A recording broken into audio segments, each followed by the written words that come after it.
Time for that 40% takeout pick four here at Portland Meadows on Tuesday afternoon. Track handicapper Matt Jukic joining you once again. Let's have a look at that sequence, which starts one race earlier on the 9-race card. So pick four starts here in race number 6. Pick five, obviously, in race number 5, one race sooner than normal. So the pick four, we're going to kick off with a 3-horse entry here on the pick four ticket, see if we can get one of them home. And we're going to throw a couple prices in there. I know a horse will take a lot of action, is the 6 Lumen Took It.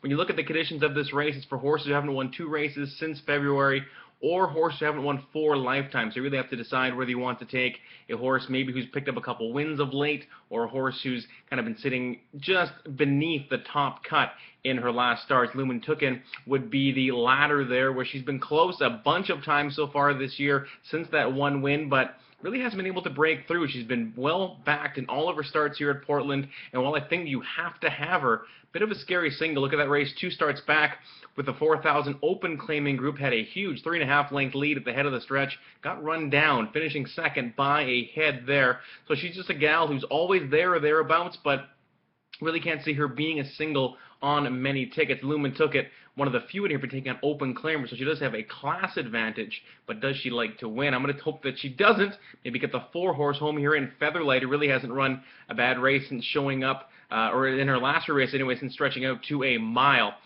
Two runner-up efforts and a win. Sitting close to the pace, Lumen Took It seems to sit a little bit further back. We'll see if she can get a tactical advantage on here. And then the 9, Cookies and Milk, who, if she wants to be, could be a little speed in here, which could take her a long way, especially if you can get some nice 24 and change, 48, maybe 49 to the half.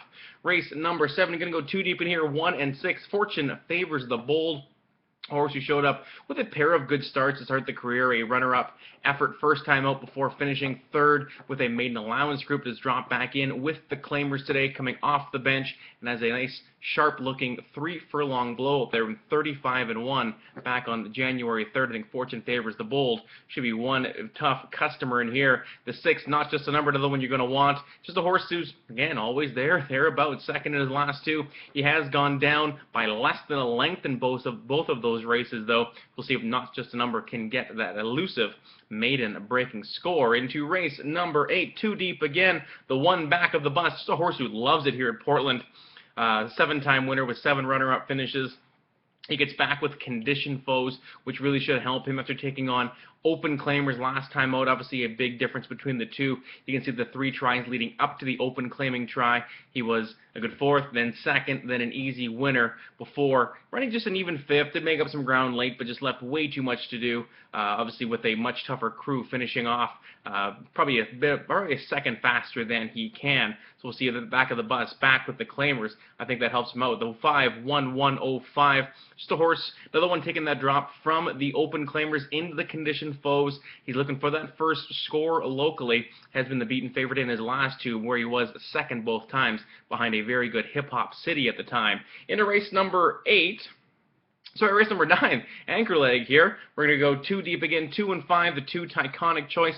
Really a bit of a scramble in here. I don't really care for the morning line favorite in the 1 Calyptra, who hasn't really shown much since returning off almost 3 years on the sideline. Sure, she can improve.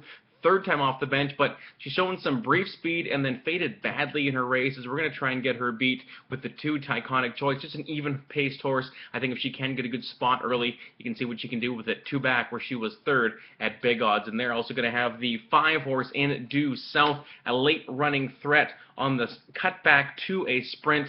No win so far at this distance, but again, I do see the speed stopping. Hopefully she can come and chase them down. So pick 4 looks like this. 4, 6, and 9 with 1 and 6, with 1 and 5, with 2 and 5. $24 gets you into that pick 4. Good luck.